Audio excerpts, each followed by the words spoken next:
Ọ̀rọ̀ Ọlọ́run tí ẹ ṣetán láti gbọ́ yìí, ó jẹ́ ọ̀rọ̀ tí yóò fọwọ́ tọ́ ayé yín, tí yóò sì yí ayé yín padà sí rere.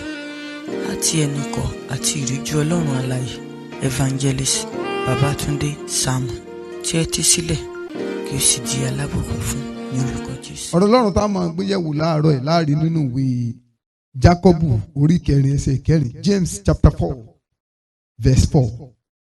Bí tí Ọlọ́run ti máa bá wa sọ̀rọ̀ rẹ̀ láàárọ̀ ẹ̀ nìyẹn. Ẹ̀yin panṣágà ọkùnrin àti panṣágà obìnrin, ẹ kò mọ̀ pé ìbárí ayé ìṣọ̀tá Ọlọ́run ni. Nítorí náà, ẹnikẹ́ni tí ó bá fẹ́ láti jẹ́ ọ̀rẹ́ ayé di ọ̀tá Ọlọ́run. Láàárọ̀ ẹ̀ mo ń sọ̀rọ̀ lórí ìbáyéré nínú ìjọ. Ìbáyéré nínú ìjọ. Òun náà ní ìfọwọ́sowọ́pọ̀ pẹ̀lú ayé. Ìdarapọ̀ mọ́ ayé ní ìtumọ̀ ìbáyéré. A rí i pé àtẹwọ́ àpọ́stélì Jákọ́bù kọ ẹ̀písítélì sí gbogbo kìrìsìtíẹ́nì, sí gbogbo onígbàgbọ́, sí àwọn ènìyàn Ọlọ́run, sí àwọn ọmọ Ọlọ́run. Ó sì ń sọ fún wa láti ṣọ́ra fún ìbáyéré, torí wàhálà wà, ìdààmú wà nínú kí ìjọ Ọlọ́run bá ayé rẹ̀. Amen. Ọlọ́run korò ojú sí ọ̀rọ̀ ìbáyéré nínú ìjọ Ọlọ́run. Àdìtàbá wo inú ìwé Jeremáyà orí 10 ẹsẹ̀ 2. Báyìí ni Olúwa wí, ẹ má ṣe kọ́ ìwà àwọn kèfèrí, kí àmì ọ̀run kí ó má sì dààmú yín, nítorí pé wọ́n dààmú àwọn orílẹ̀-èdè. Ọ̀rọ̀ Ọlọ́run ni látẹnu wòlíì Jeremáyà sí àwọn ènìyàn rẹ̀ lórí ọ̀rọ̀ ìbáyéré. Ọlọ́run korò ojú gidigidi sí i. Ọlọ́run kò fẹ́ tí a ń pè ní ìbáyéré. Ìdí ni ẹ bẹ̀rẹ̀ sọ fún wa pé ìbáṣepọ̀ kí ló wà láàrin òkùnkùn àti ìmọ́lẹ̀. Ọlọ́run kò fẹ́ ká jára wa pọ̀ mọ́ ayé yìí. Ọlọ́run fẹ́ ká ta kété sí ohun tí a ń pè ní ohun ayé yìí. Ìbéèrè ṣe ń kì wá nílọ̀ nípa ọ̀rọ̀ ìbáyéré gidi gan. Ṣùgbọ́n ó jẹ́ ní tí ó bani lọ́kàn jẹ́, tí ó dẹ̀ ń gbomi lójú Jésù, pé ìjọ tó kú fún tó sì fi ẹ̀jẹ̀ rà padà ti da ara rẹ̀ pọ̀ mọ́ ayé yìí, ti fi ayé bà ara rẹ̀ jẹ́ níwájú wọn Ọlọ́run. Ṣẹ́dẹ̀ mọ̀ wọ́n ní kí orí tó burú ọrùn ni ó bẹ̀rẹ̀ sí kọ́ ọdún yàn. Bíbélì sọ fún àwọn òwe orí 26 ẹsẹ̀ 2. Ó ní ègún yìí ń dédé wá láì nídìí. Ipò tíjọ wà lónìí tẹ́fìdí pọ́n báyéré dé yìí, nǹkan kan ló fà á, nǹkan kan ló bí. Ìwàásù mo pín sí ipa mẹ́ta. Ipa àkọ́kọ́ tí màá máa sọ̀rọ̀ lé lórí ni okùnfà ìbáyéré nínú ìjọ. Kí ló fa ìbáyéré gan? Wọ́n ní bí ò bá nídìí obìnrin ìjẹkúmólú, àwọn nǹkan kan tó jẹ́ bíi àbàwọ́n tàbí kí sọ pé kọ̀lọ̀kọ̀lọ̀ kéékèèké tó bá ọgbà àjàrà ìjọ jẹ́, ìjọ kìbámọ̀ ti bá ayé rẹ̀. Ṣùgbọ́n àwọn kankan wà tí ìjọ fàyè gbà tó mú ìbáyéré wọlé, tó fà kí ìjọ wá di ọ̀tá Ọlọ́run. Torí Bíbélì sọ pé ẹnikẹ́ni tí ó bá báyéré yóò múra tán láti di ọ̀tá Ọlọ́run. O ò lè tẹ́ ayé lọ́rùn kó sì tó fẹ́ tẹ́ Ọlọ́run lọ́rùn. Kò ṣeé ṣe. Ìjọ òde òní ti bà ara wọn jẹ́ níwájú Ọlọ́run. Ìjọ òde òní ń ba Jésù lójú jẹ́ kiri ayé, ó dẹ̀ ń pa Jésù lẹ́kún. Kí ni okùnfà àkọ́kọ́ tó fa ìbáyéré nínú ìjọ Ọlọ́run? Ìkíní, ìfẹ́ owó. Bíbélì sọ fún ìwé Tímótì kínní orí 6 ẹsẹ̀ 10. Bíbélì wípé nítorí ìfẹ́ owó ní gbòǹgbò ohun búburú gbogbo. Ìfẹ́ owó ní gbòǹgbò ohun búburú. Ìfẹ́ owó lè dàárín bàbá àtọmọ rú. Ìfẹ́ owó lè dàárín ọkọ àtaya rú. Ìfẹ́ owó lè pín ọmọ ìyá méjì níyà. kò sí tí ìfi owó ò lè ṣe. Oníbẹ̀lì ti sọ fún wa pé ìfi owó ní gbòǹgbò ohun búburú, ohun tó bà tìjọ jẹ́ tí ìjọ fi fẹ́ràn ayé, tí ìbáyẹrẹ fi wọnú ìjọ wá. Sẹ́rí ayé ò wọnú ìjọ ló fúnra rẹ̀ fẹsẹ̀ ara rẹ̀ wọnú ayé lọ. Nítorí ohun tí ayé gbé lọ́wọ́ tó ràn mọ́jọ lójú. Ìfi owó ní gbòǹgbò ohun búburú. Tá bá wo ìwé Míkà orí 3 ẹsẹ̀ 11, Micah chapter 3 verse 11. Àwọn olórí rẹ̀ ń ṣe ìdájọ́ nítorí èrè, àwọn àlùfáà rẹ̀ ń kọ́ni fún ọ̀yà, àwọn wòlíì rẹ̀ sì ń sọtẹ́lẹ̀ fún owó. Síbẹ̀ ni wọ́n ò gbẹ́kẹ̀lé Olúwa, wípé Olúwa kò wà láàrin wa, ibì kan kì yóò bá wa. Ṣé ti gbọ́ báyẹn? Àwọn wòlíì sọtẹ́lẹ̀ fún owó, àwọn aríran náà ríran torí owó. Ẹ rí i pé nígbà tí Ọlọ́run kọ ìwé ránṣẹ́ sí ìjọ méjèèje nínú ìwé ìfihàn, ẹ rí i pé àwọn olórí ni Jésù fi ìwé ránṣẹ́ sí. Ó ní sí áńgẹ́lì ìjọ kọ̀wé. Áńgẹ́lì tí a ń sọ níbẹ̀, àwọn olórí ìjọ wọ̀nyẹn ni. Àwọn ni áńgẹ́lì ìjọ, àwọn ni olùṣọ́ ìjọ, àwọn ni Ọlọ́run tẹ ìwé ránṣẹ́ sí, torí pé ọwọ́ wọn ni wàhálà àtàgbákò tí kọ́kọ́ wọ inú ìjọ wa. Because ìtòlórí bá ṣe dandan ni ọmọ ẹ̀yìn ó ṣe. Ìtòlórí bá ti ṣe lọ́mọ ẹ̀yìn á ṣe. Ọmọ ẹ̀yìn sì ni wọ́n á ṣe ìlọ́po méjì ohun tó lórí wọn bá ṣe. Ìdí nìyẹn ni Jésù sọ fún àwọn ìwé Matthew 23 tó fi ní pé ègbé ni fún àwọn Farisí, torí pé ó ní wọ́n ń sọ àwọn ọmọ ẹlẹ́yìn wọn di ọmọ ọ̀run àpáàdì lẹ́rẹ̀ méjì ju ara wọn lọ. Ìlépa owó, ìlépa ọrọ̀. Ẹ rí i pé ṣọ́ọ̀ṣì pọ̀ bíi pure water. Kí ló dẹ̀ fà? Oníkálukú tá a fẹ́ lówó, owó túláàsì, owó àpàpàǹdodo.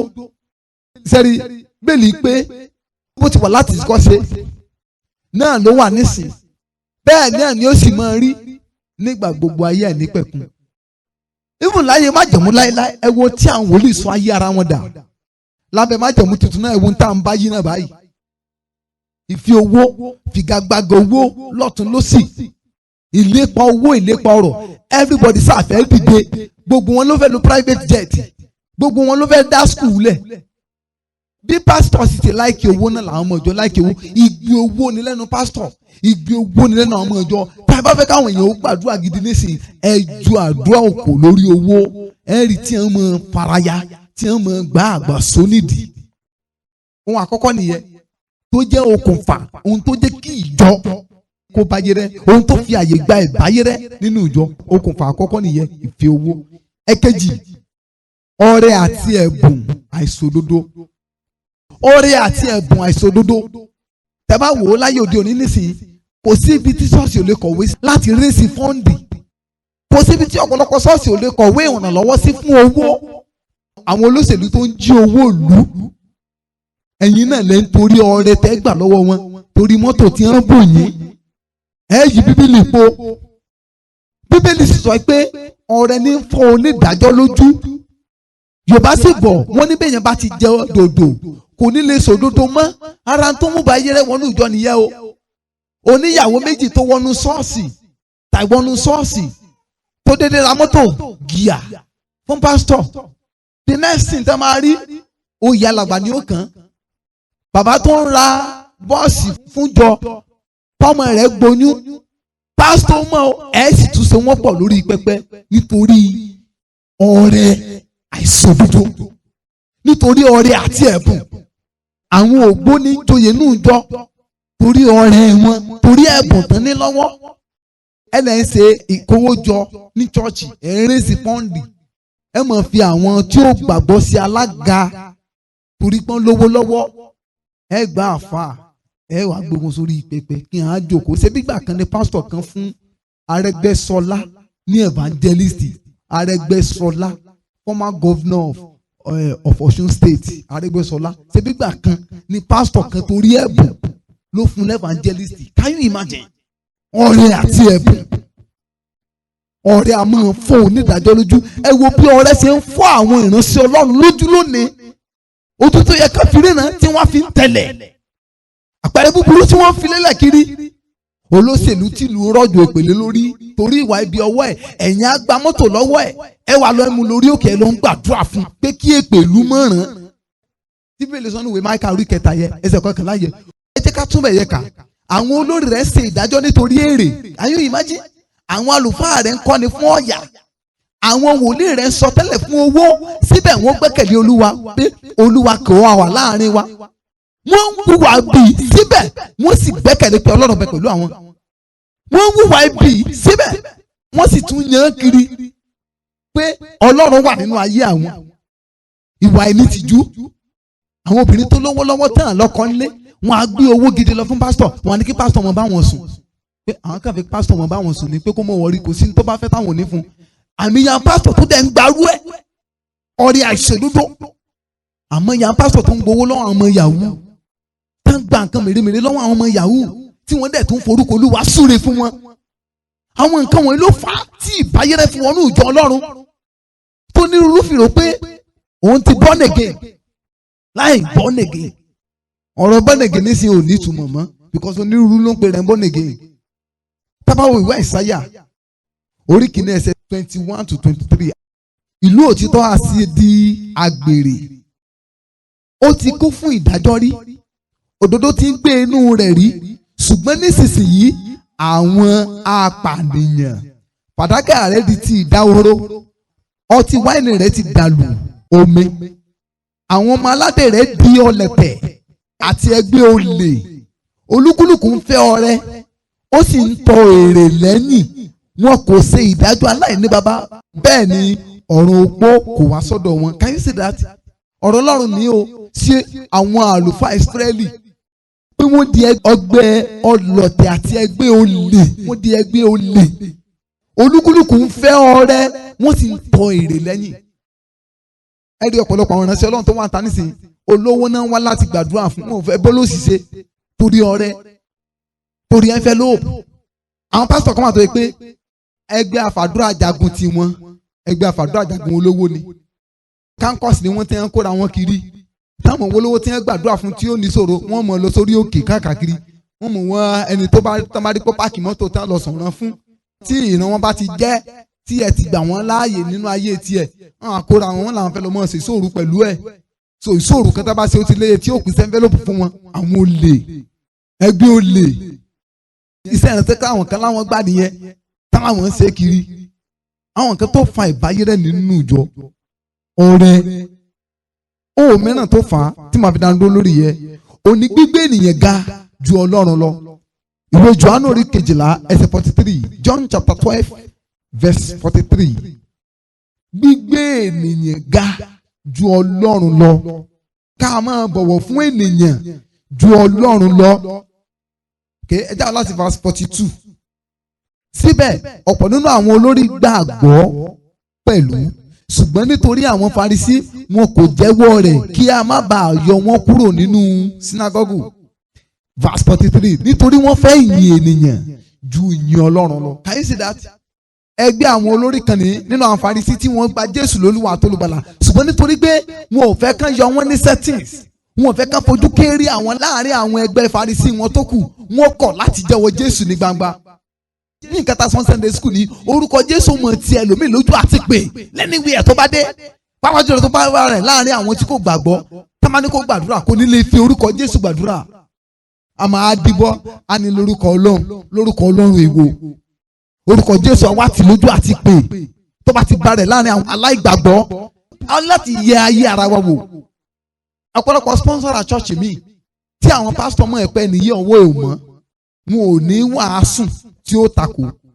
Nínú gbogbo wàásù wọn ò ní rí ẹsẹ̀ Bíbélì tí ó gbé ẹsẹ̀ jáde torí mo ò fẹ́ kó lọ. Gbígbé ènìyàn ga jọ Ọlọ́run. Ẹ̀rí pásítọ̀ mi gẹ́gẹ́ tó bá fẹ́ preach, ó ti láwọn tí kọ́kọ́ kíná láyé iwájú. His Excellency Honourable wa akínyìn o, Doctor wa akínyìn o, the law we greet you, akínyìn káàbọ̀ síwájú Olúwa. What nonsense! Who cares?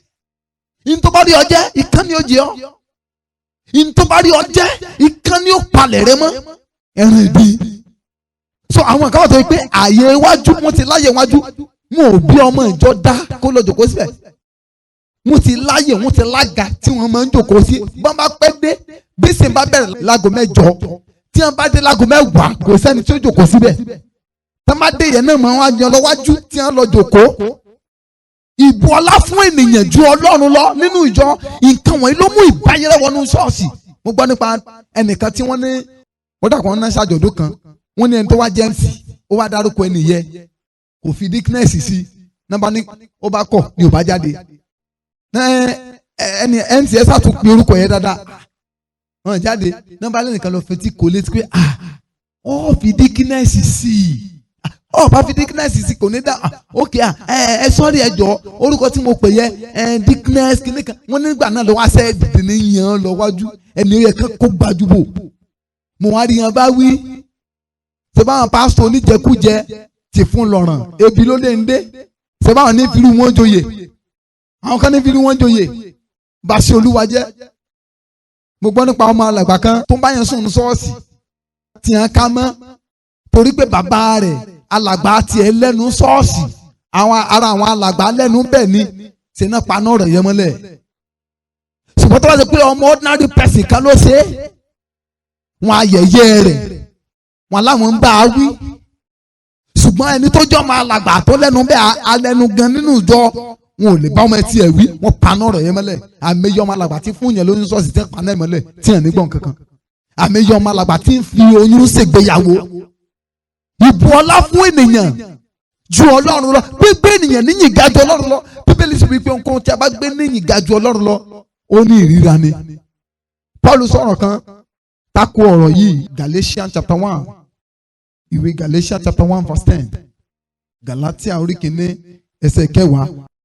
Ìjẹ́ nísinsìnyí ènìyàn ní èmi ń yí lọ́kàn padà tàbí Ọlọ́run tàbí ènìyàn ní èmi ń fẹ́ láti wù, nítorí pé bí èmi bá sì ń wu ènìyàn èmi kì yóò lè ṣe ìránṣẹ́ Kristi. Ṣé ti kọ́ báyẹn? Paul ń sọ fún àwọn ará Galatia pé bó bá ṣe pé ènìyàn ló ń fẹ́ láti wù òun kò yẹ láti jẹ́ ìránṣẹ́ Kristi. Ṣùgbọ́n lónìí kí là ń ṣe? Àwọn pásítọ̀ òde òní wọ́n fẹ́ láti tẹ́ àwọn ènìyàn lọ́rùn láti wu àwọn ènìyàn lọ́rùn kàbí kejì. Bíbélì sọ nínú ìwé Jeremáyà orí 5 ẹsẹ̀ 31 àwọn wòlíì ń sọ àsọtẹ́lẹ̀ èké àti àwọn àlùfáà ń ṣe àkóso lábẹ́ ọwọ́ wọn, àwọn ènìyàn mi sì fẹ́ kí ó rí bẹ́ẹ̀. Ṣètìlí bẹ́ẹ̀ àwọn ènìyàn mi fẹ́ kó rí bẹ́ẹ̀, bẹ́ẹ̀ gan làwọn ènìyàn náà fẹ́. Irú àwọn táwọn èèyàn fẹ́ nìyẹn, àwọn tí ò ní sọ ohun tí Ọlọ́run fẹ́ fún ìjọ Ọlọ́run. Àbájọ náà Bíbélì sọ fún wa nínú ìwé Tímótì kejì orí 4 bẹ̀rẹ̀ láti ẹsẹ̀ 3 ó ní ìgbà yóò dé tí àwọn èèyàn kò ní lè gbọ́ ẹ̀kọ́ tó yóò kóró mọ́, wọ́n sì lọ wá olùkọ́ tí ó mọ sọ tí etí wọn fẹ́ gbọ́, wọ́n yí etí wọn padà kúrò nínú òtítọ́ sí ìtàn asán. Gbígbé ènìyàn lékè ga ju Ọlọ́run lọ, ká máa bọ ọlá fún ènìyàn. Pásítọ̀ mi bá fẹ́ wàásù báyìí tó bá ti rí pé ìwàásù ó ti láwọn kan tí ó takò ní ṣọ́ọ̀ṣì kò ní sọ. Ìtọ́lọ́run bá fi lọ́kàn láti wàásù sí ìjọ tó bá ti rí pé ó ti sáwọn kan tí ó takò, pápá jùlọ tó pé àwọn tó lówó lọ́wọ́ tí wọ́n máa ń fún ní nǹkan ní ọ̀rọ̀ yẹn máa bá wí. Àtẹ̀ntẹ̀mí mọ́ fi sí lọ́kàn yẹn àtẹ̀rí àlọ́wọ́ àwàásù tiẹ̀ á sọ. Àwọn nǹkan wọ̀nyí ló fi àyè gba ìbáyẹrẹ nínú ìjọ Ọlọ́run. Ipa kejì tí màá sọ̀rọ̀ lé lórí torí àkókò wa ó ní èso ìbáyẹrẹ nínú ìjọ. Èso ìbáyẹrẹ nínú ìjọ dandan ni. Bíbélì wí pé ìfẹ́kúfẹ́ bá lóyún tán àbí ẹ̀ṣẹ̀, bí ẹ̀ṣẹ̀ bá sì ṣèkínní bá dàgbà tán àbí ikú. Dandan ni nígbà tá a bá ti fààyè gba àwọn nǹkan wọ̀nyí nínú ìjọ Ọlọ́run láti máa ṣẹlẹ̀, ó di dandan kárí èso rẹ̀ nínú ìjọ Ọlọ́run. Kí wàá ní èso ìbáyẹrẹ yìí? Wọ́n pọ̀ ṣùgbọ́n màá sọ díẹ̀ fún wa torí àkókò. Ìkíní, ìlara àti ìjà, ìfigagbága nínú ìjọ. Ìfigagbága àwọn yẹn tí wọ́n ń taka owó, èyí tó sì yọrí sí ìlara àti ìjà. Ìfigagbága tó yọrí sí ìlara àti ìjà nínú ìjọ Ọlọ́run. Ìjọ ti wá di pé kí èèyàn máa ṣènáwó kán máa ná èèyàn lówó nù sọ. Abẹ́mọ̀ ó ti ṣẹlẹ̀ báyìí, ó ti ṣẹlẹ̀. Tẹ́yẹ̀ kan máa ṣènáwó bóyá ń ṣèdúpẹ́ àbí ń ṣe kankan, wọ́n á sì máa spray owó sí yàn lára nínú right inside the church. Ìwà àti àṣà àwọn kèfèrí ìtàn ṣe nílé agbòjó nínú ayé lọ́dọ̀ àwọn tí kò mọ Ọlọ́run. Ọ̀run bẹ̀ sunkún bá ní Olúwa jẹ́ ká máa ná èèyàn lówó nínú ìjọ.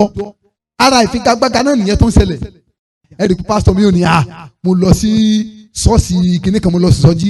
In fact ẹ̀yin ọmọ ìjọ yẹn níláárí o, rárá mi láìpẹ́ yín ṣe mo lọ ibi tí mo lọ sí sọ́jí ẹ mo rí bí àwọn ọmọ ìjọ ṣe bá ti fowó tákà ta ló fẹ́ dolówó níbí ta ló fẹ́ dolówó níbí báyìí ó yẹ dìde. pásítọ̀ kan ni mo gbọ́ ta ló sọ fún àwọn ọmọ ìjọ pé ìwọ tó bá ti wá darapọ̀ mọ́ ṣọ́ọ̀ṣì tòun tí ò bá ti dáa fún ọ láàrin bóyá ọ̀sẹ̀ mélòó kan mọ́ ọ lọ òun kò lórí burúkú ṣọ́ọ̀ṣì àwọn olówó ló ń fẹ́. even láàrin àwọn ọmọ ìjọ ẹ̀rí táwọn kan mọ̀ sí competition bàtà competition gèlè competition aṣọ àníyàn alágbájá ó gbà fọ́rífọ́rí ni màá ṣe. bá àwọn ọmọ ìjọ mi náà bá délé wọ́n á ní ọ̀rí ẹ̀wù tí sísá alágbájá wọ̀ èmi kò ní gbà next week àwọn àjọ dàrú fúnra wa ní àwọn àjọ ṣe kinní kan ní. ìfigagbága láàrin àwọn ìyàwó ìránṣẹ́ Ọlọ́run nínú ìjọ ẹ̀rí pé ṣọ́ọ̀ṣì tó máa ti tóbi díẹ̀ torí pé wọ́n ní bí evangelist rẹ́kẹrẹ́kẹ́ táwọn náà náà pásítọ̀ lábẹ́ wọn díẹ̀ àwọn pásítọ̀ wọn mọ̀ ṣe kinní wọ́n figagbága láàrin ara wọn. ààrẹ náà ló yọrí sí ànátì tèmi ju tiẹ̀ lọ ìpè mi lè gbé ìpè ẹ̀mí. ìlara ìfigagbága ìpè ìfigagbága ẹ̀bùn. ẹ̀ táwọn kan mọ̀ sọ pé níbi táwọn ẹ̀ bá ti ń fọhùn ẹ̀bùn irú yín máa ń lẹ̀ ni.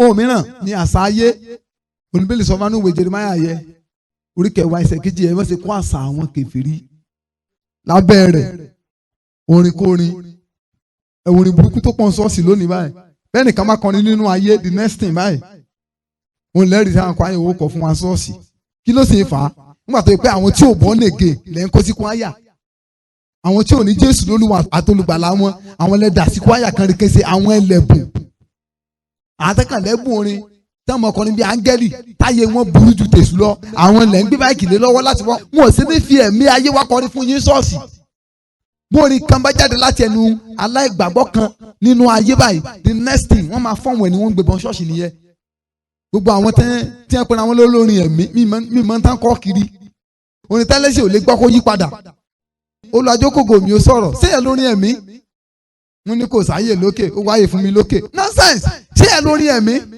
rubbish láyé ìgbà yẹ tí àwọn akọrin ṣọ́ọ̀ṣì bá kọrin fún wa àmì yẹ lẹ́sẹ̀ tó jẹ pé ó ń lọ tiẹ̀ ní o orin àwọn kwaya ṣọ́ọ̀ṣì ló ń gbọ́ tó sì sunkún wọlé tó sunkún wọnú ṣọ́ọ̀ṣì tó sì bẹ̀rẹ̀ sí ní jẹ́wọ́ Jésù lólú àtolùgbàlà rẹ̀ níbo làwọn orin ìgbàanì wà kò sí mọ́ nígbà tó yẹ pé ẹni tí ó kọrin gan abẹ́ ọkùnrin ló ti jáde ọkùnrin tí ì ṣe tiẹ̀ wá sí ní kàtá lọ mójú kẹlẹ́lẹ́ mọ́ sátọ̀dé ilé boyfriend ló gbà wá ṣọ́ọ̀ṣì ní sátọ̀dé wá ṣe rìásà ẹ wá ní kí irú rẹ̀ wá fẹ́ ẹ̀mí Ọlọ́run kọrin fún yín láti bó síbo sójọ ara wọn ìtẹ́yìn òní èèyàn lè fún yẹn àwọn tó yẹ pé ẹ̀bùn ni pásítọ̀ fi fún wọn sípò kí ni wàá lẹ expect kí ni wọ́n dìrí fà fúnjọ ẹ rí i pé torí pé káwọn youth lè dúró sí ṣọ́ọ̀ṣì ká mọ̀ lè lọ nísìnyí ọ̀pọ̀lọpọ̀ ọ̀rá dáadáa pásítọ̀ gbà láàyè oríṣiríṣi orin hip hop reggae gospel wa kò sí ti ń jẹ́ gospel ọ̀pàlà kò sí ti ń jẹ́ gospel reggae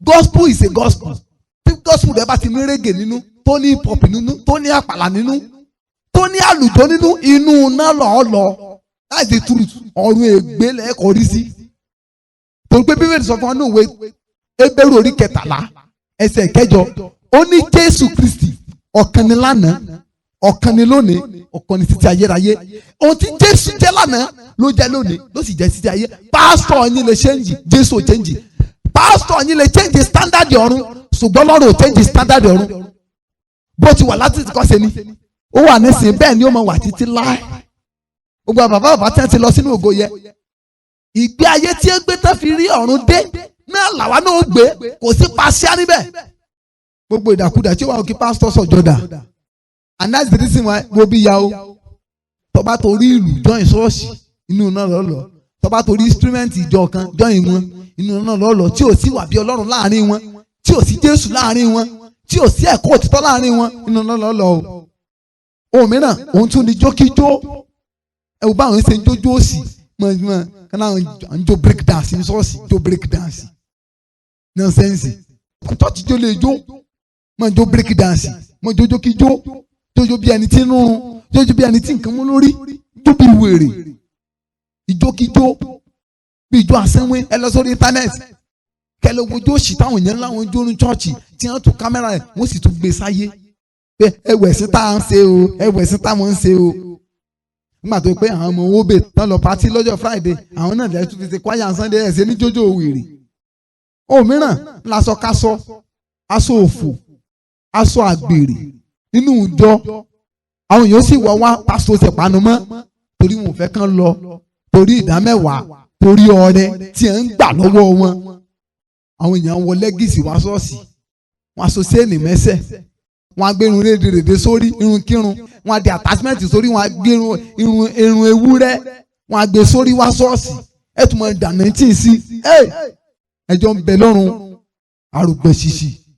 Mò ń wọ́ndà ìyàtọ̀ Ọlọ́run fi jí àwọn ọ̀pọ̀lọpọ̀ pásítọ̀ lọ́nà ọ̀run nítorí ìgbọ̀jẹ̀gẹ́, nítorí ẹ̀bùn, nítorí ọrẹ, nítorí ohun ayé tẹ́fì ààyè gbàgbàkúgbà nínú ìjọ Ọlọ́run. Irunkírun, mọ̀gẹ́ta ìsìn mọ̀gẹ́rẹ́ Burkina Faso gègékúgẹ̀ sórí. Òmíì ìlépa ipò àti agbára. Ìwé Matthew 23 ẹsẹ̀ 6.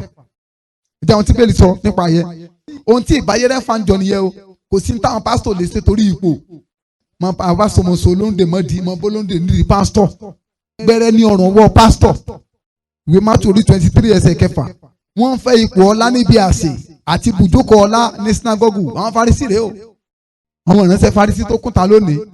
Lépa ipò àti agbára ń wọ́ agbára lọ́nà kan náà. Kí ni pásítọ̀ ń wá délé aláwo? Kí là ń bá orí èèyàn lọ́wọ́ pásítọ̀ sí?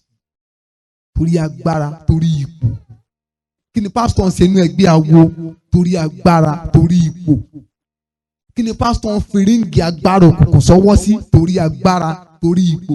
Kí ni pásítọ̀ ń lọ ìsàlẹ̀ inú omi sí? Kí ni pásítọ̀ ń bá Yemọja ṣe mítìn pọ̀ sí? Torí agbára, torí ipò. Kí ni pásítọ̀ ń torí jẹ àṣejẹ? Torí agbára, torí ipò. Ìtì Ibayere máa ń fà nìyẹn. Ohun mìíràn ó ní ìmọ̀tara ẹni nìkan. Ìmọ̀tara ẹni nìkan. Ìtì Ibayere ń fà nìyẹn báyìí. Ìmọ̀tara ẹni nìkan bámbám ni mo yó. Kò sífẹ̀ẹ́ mọ́. Ibayere òjò sífẹ̀ẹ́. Ìmọ̀tara ẹni nìkan, ẹni àbámọ̀ yóò bá kú.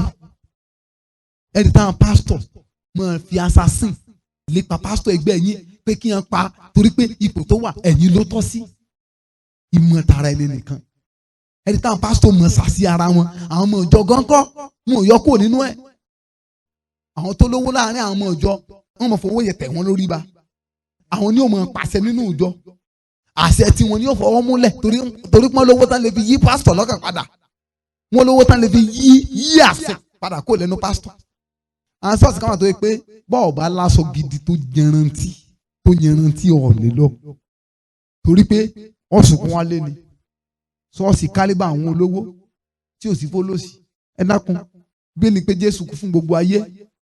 Ṣùgbọ́n àwọn ti sọ gospel di gospel tara wọn.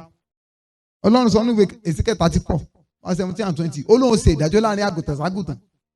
Àwọn àgùntàn tó sanra àtàwọn tó tẹ́rẹ́. Ìtumọ̀ àwọn àgùntàn tó ń ọ̀pẹ́sì ẹlòmíì, ọ̀pẹ́sọ̀ lẹ́lòmíì. Tó bá torí pé wọ́n ní tó ń ọ̀pẹ́sì àwọn kan nínú ìjọ, ìdájọ́ Ọlọ́run wà lórí ẹ̀. Kò sí ní tẹ́lòmíì ò lè ṣe. Tó bá ti kẹ́ pé ní tó bá fẹ́, kò sí ní tẹ́lòmíì ò lè ṣe. Ó rẹ́dí àti mú yàn kó lójú ọ̀nà nítorí ohun tó fẹ́ nínú ìjọ. Àmì ìyàrá tán ń sàṣírà wọn, àmì ìyàrá tán ń para wọn. Nítorí ohun kan àbí kejì nínú ìjọ, nítorí owó, nítorí ìmọ̀tara ẹni nìkan. Ara ìsọ Ibayere nìyẹn. Ohun mìíràn ó tún ní sísọ ibi mímọ́ di bí èrí. Ibi mímọ́ Ọlọ́run ó di bí èrí. Ìtì Ibayere ń ṣe nìyẹn. Ẹ̀rí inú ìwé Ìfihàn, Jésù wípé wọ́n ti fi àyè gba obìnrin ní Jésébélì láti máa kọ́ àwọn ènìyàn mi láti máa jẹun tí a ń parúbọ sí òrìṣà àti láti máa ṣe àgbèrè. Sísọ ibi mímọ́ Olúwa di bí èrí. Àwọn oníṣòkòtò yẹ́yẹ́yẹ́ lórí pẹpẹ. Àwọn látàsímẹ́ǹtì yoyoyo. Ẹ ń pẹ̀lú àwọn alákọrin. Ẹ̀rí táwọn yóò wá dá irun. Wọ́n dá irun sí red, green, blue. Ẹ sì rí wọn nídìí ìlù. Ẹ rí wọn nídìí gìtá. Ẹ rí wọn nídìí kíbọ̀dù. Ẹlòmíì ò tiẹ̀ fi yẹtí sétí. Sísọ bí mímọ́ Olúwa di bí èrí, di bí ẹ̀gbin. Iṣẹ́ mímọ́ Olúwa ó di iṣẹ́ ẹlẹ́gbin. Àwọn èèyàn kéèyàn. Àwọn tó já ọkọ lọ́kọ gbà. Àwọn ẹni díkínẹ́sì ń ṣọ́ọ̀ṣì lónìí. Àwọn tó lọ fìdí wọn dálé onílérú. Ọkọ àti ìyàwó tán jọ bẹ̀rẹ̀ ìrìn àjò ayé wọn láti bẹ̀rẹ̀ pẹ̀pẹ̀. Ẹ̀yin ó lọ fìdí dálé wọn rú. Ẹ lọ di ìyàwó kejì, ẹ lọ di ìyàwó kẹta. Ẹ tún wá lẹ́yìn ní díkínẹ́sì ń ṣọ́ọ̀ṣì. Ẹ̀yin ní kwaya mísírẹ́sì ń ṣọ́ọ̀ṣì. Iye. Nígbà táwọn yẹn bá fún yín ṣègbéyàwó, ṣé ẹ̀ ń sọ bí ibi mímọ́ Olúwa di bí èrí. Tí pásítọ̀ mọ advice àwọn youth pé ẹ jíra yín dáadáa, ẹ mọ̀jọ́ doyún dé, ṣùgbọ́n ẹ jíra yín, ẹ wo bẹ́ẹ̀ ṣe kájú òṣùwọ̀n sí lórí bẹ́ẹ̀dì o, torí gbàtẹ́ bá wá ṣègbéyàwó tán ní fẹ́ mọ̀ ro ẹjọ́ lórí pé ọkọ mi ò lè ṣe dáadáa, ẹ kọ́kọ́ gbọ́ sí ara yín dáadáa náà, wọ́n á sì tún so wọ́n pọ̀, ti sọ bí mímọ́ Olúwa di bí èrí níparí ẹ̀, sísọ ilé Olúwa di ihò ọlọ́ṣà. Matthew chapter 21 verse 13, sísọ bí mímọ́ Olúwa di ihò àwọn ọlọ́ṣà. Every crook is not a pastor, every 419 is not a prophet. Àwọn èèyàn tẹ wá jalè orí íńtánẹ́ẹ̀tì mọ́ báyìí, ṣọ́ọ̀ṣì lókù tí gbogbo wọn lọ ń dálẹ̀. Ebi ṣọ́ọ̀ṣì pọ̀ rẹ́pẹ̀rẹ́pẹ́, lọ́nà lọ́mọ ṣọ́ọ̀ṣì tó wà ládùúgbò wa yìí nìkan. Bóyá ṣe pọ̀ tó náà ni wàá bí bẹ́ẹ̀ náà ló ṣe pọ̀ tó. Tó bá ṣe pé bí tọ́sí ti pọ̀ tó ní ìwà mímọ́ ràn lẹ́ni, orílẹ̀-èdè wo ti change, á ti yí orílẹ̀-èdè padà fún Ọlọ́run. Kò sí orílẹ̀-èdè tó produce pastors ní Nàìjíríà. Síbẹ̀, Nigeria is one of the most corrupt country in the world. I think bóyá bí kejì sí kẹta, Nigeria wà bẹ́ẹ̀ the most corrupt country in the world, and kò sí orílẹ̀-èdè tó produce pastor tó Nigeria. What a shame. Ẹ wo báwọn yẹn ṣe ń fi orúkọ Olúwa jalè lónìí. Wọ́n forúkọ Jésù gbàyàwó níyàwó, forúkọ Jésù lùyàn ní jìbìtì, gbowó lọ́wọ́ olówó. Èso Ìbáyérè nínú dùn. Ó pọ̀ o, ṣùgbọ́n bí màá ti mẹ́nu dúró nítorí àkókò. Ipa kẹta tí màá fi dánu dúró, ó ní ewu Ìbáyérè nínú ìjọ. Ìkíní, sísọ àwọn àgùntàn di ọmọ ọ̀run ègbé.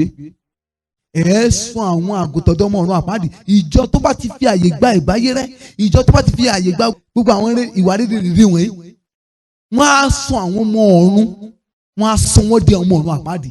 Àwọn tó yẹ kó mórí wọ́n délé, wọ́n á sọ wọ́n di ọmọ ọ̀run ègbé. Àwọn tó bá tẹ̀ tún dúró díẹ̀ láàrin wọn, wọ́n á sọ wọ́n dá padà sẹ́yìn. Number 2, sísọ ìjọ di ọ̀tá Ọlọ́run. Ìbáyérè máa ń sọ ìjọ di ọ̀tá Ọlọ́run ni. Nínú ìwé Ìfihàn orí 3, Bíbélì sọ fún wa níbẹ̀ nípa ìjọ Laodicea tí wọ́n lé Jésù jáde nítorí ìwà Ìbáyérè wọn. Wọ́n lé Jésù jáde.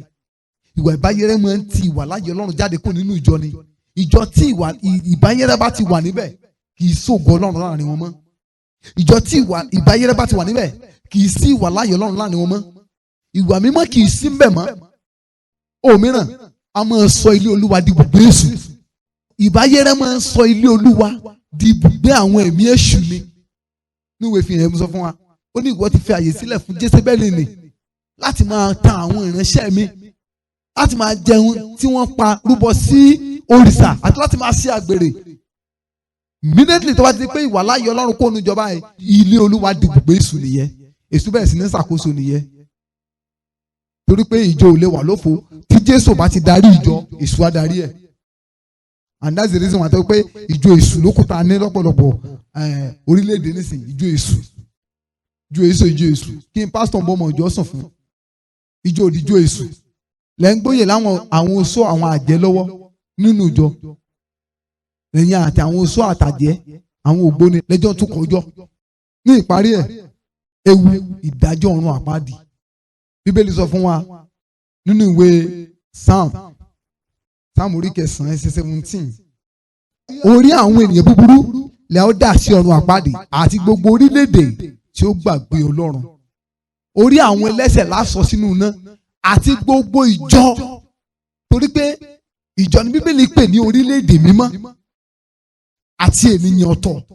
So ó ní àti gbogbo orílẹ̀-èdè tí ó gbàgbé. Ìtumọ̀ ni pé wọ́n ní Ọlọ́run tẹ́lẹ̀. Ìtẹ́yìn ò bá mọ̀, èèyàn ò lè gbàgbé ẹ̀. So ìtẹ́yìn mọ̀, téèyàn ò rántí mọ́, lèèyàn gbàgbé. So àti orílẹ̀-èdè tó gbàgbé Ọlọ́run àti ìjọ tó fi Ọlọ́run sílẹ̀, a ó dà wọ́n sí ọ̀run àpáàdì. Ewu ìdájọ́ ọ̀run àpáàdì. Ọ̀run àpáàdì dúró de ọ̀pọ̀lọpọ̀ ìjọ. Ọ̀run àpáàdì dúró de ọ̀pọ̀lọpọ̀ ọmọ ìjọ. Gbogbo àwọn ọmọ ìjọ tó yẹ pé olùṣọ́-àgùntàn wọn náà wò wọ́n Kristi. Ohun tó olùṣọ́-àgùntàn wọn tọ́ka sí wọn kí wọ́n ṣe, ó yàtọ̀ sí ti Kristi ṣe síbẹ̀. Ìfẹ́ olùṣọ́-àgùntàn wọn sóòmù láyà wọn ju ìfẹ́ Kristi lọ, inú náà lọ. Gbogbo àwọn ọmọ ìjọ tí wọ́n gbé olùṣọ́-àgùntàn wọn ga ju Jésù lọ, tó yẹ pé tí Jésù fẹ́ kí wọ́n ṣe wọn ò ṣe, ohun tí olùṣọ́-àgùntàn wọn fẹ́ kàn ṣe tó lòdì sí ìfẹ́ Jésù ni wọ́n tẹ̀lé, inú náà ni gbogbo wọn jọ lọ. Àti gbogbo ìjọ tó bá gbàgbé Ọlọ́run, a ó yẹ ìpín àti pa wọn sí ọ̀run àpáàdì. Ẹ jáde lórí ẹsẹ̀ wa. sọ fún Ọlọ́run, Olúwa mú ìbáyéré kúrò nínú ayé mi. Tá bá sọ̀rọ̀ nípa ìjọ, mo sọ fún wa, ògiri kọ́ ni ìjọ, ìwọ àti èmi ni ìjọ. Pásítọ̀ rẹ lè mọ̀ kí ìwà mímọ́ máa gbénu rẹ̀, ṣùgbọ́n kí ìwọ tó jẹ́ ọmọ ìjọ rẹ̀, ìwọ tó jẹ́ àgùntàn tí Jésù fi sábẹ́ rẹ̀, kí ìbáyéré sì di ìgbì sínú ayé rẹ̀. Tí òfin jẹ́ kẹ́lòmí okun ṣọ́ọ̀ṣì tó ti márì sábẹ́ ìjọ òtítọ́, ó ní pé ọkọ rẹ̀ ò ní gbà. Ọ̀dọ́ mi ìtí òjò kò ju pé tóun bá ní kóńkó lọ ṣọ́ọ̀ṣì mi, ọwọ́ pásítọ̀ wò ló mọ̀ tóun bọ̀ sí. Ẹ̀rù pé kóun mọ̀ bọ́ sọ́wọ́ pásítọ̀ burúkú ni ò jẹ́ kẹ́lòmí okun lábẹ́ ṣọ́ọ̀ṣì tó ti sòótọ́. Gbogbo tó ń sọ yẹn kò rẹ́dí àti ṣe. Irú wo ìyìn bẹ́ẹ̀ inú nánà lọ́lọ́. Ọlọ́sọ́ọ̀sì tí wà mímọ́ ti gbilẹ̀, tí wọ́n tó sì wà nínú ìjọ yẹn tó jẹ́ ara ìjọ yẹn, ó gbégbé ayé wà mímọ́ inú náà lọ́lọ́. Ọ̀rọ̀ gbọ́n dá sí. Olóòní kókó sọ́dọ̀ ara ẹ̀, ó lé mi bọ̀ wá fún ìjọ tó mọ́ tí kò ní èrí àti àbàwọ́n tàbí irúgbọ̀n ni. Ẹ sọ fún Ọlọ́run, Olúwa mú ìbáyéré kó nu ayé mi. Ẹ gbàdúrà. Mo rò pé ẹ ti di alábùkún fún nípasẹ̀ ọ̀rọ̀ Ọlọ́run tí ẹ gbọ́ tán yìí. Fún àdúrà àti ìmọ̀ràn tàbí ìbéèrè lórí ohun tí kò yé ọ nínú ọ̀rọ̀ Ọlọ́run, o lè pè sórí aago yìí 08065935539. Ẹ máa pọ̀ sí nínú oore ọ̀fẹ́ Kristi. Láti gbọ́ onírúurú ìwàásù ọ̀rọ̀ Ọlọ́run mìíràn tí ń ṣe oúnjẹ ẹ̀mí, o lè kàn sí wa lórí ẹ̀rọ ayélujára yìí tí ń ṣe YouTube channel wa Evangelist Babatunde Samuel. Bákan náà lórí Audiomack Evangelist Babatunde Samuel. Ẹ ṣé púpọ̀.